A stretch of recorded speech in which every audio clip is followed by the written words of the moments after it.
Hello YouTube, how you guys doing today? Today we're doing a video on Carl Jung and India.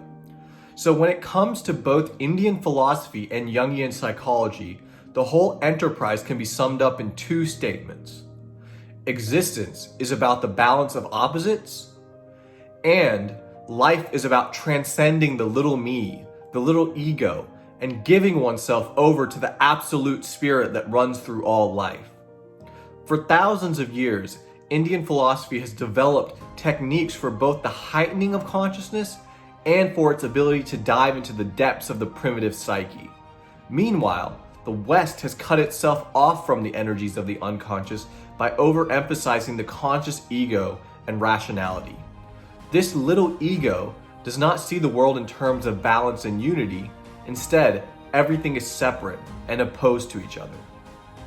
And this is the reason the West has such a primitive and false conception of God, who is seen as the other, something out there that can never be realized. Meanwhile, for the East, God is one's deepest self. God exists in the creative tension between life and death, light and dark, male and female. You cannot have one without the other. You do not deny your lower nature, you embrace it as part of the cosmic order.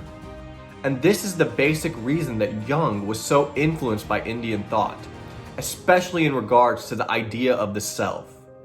This archetype is the divine within, the true center of the psyche that encompasses both the conscious and unconscious self. When you realize this higher self, you realize that there is no longer an inside or an outside, no self and other, no God or no devil. Instead, the universal spirit uses the individual human for the expression of higher ends. Carl Jung writes, "The divine, the absolute spirit, speaks through me, but not through me alone, but through all. For it is not only the individual Atman, but the universal Atman, the Pneuma, who breathes through all."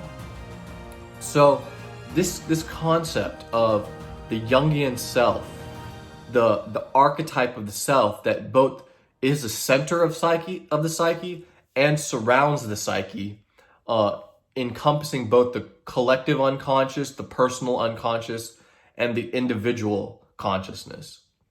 So yes, this self is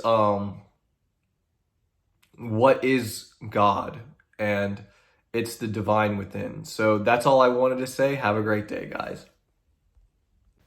Hi guys, if you're new here, please like, share, subscribe, and comment. I put out videos every couple days, so stay tuned. Have a good one.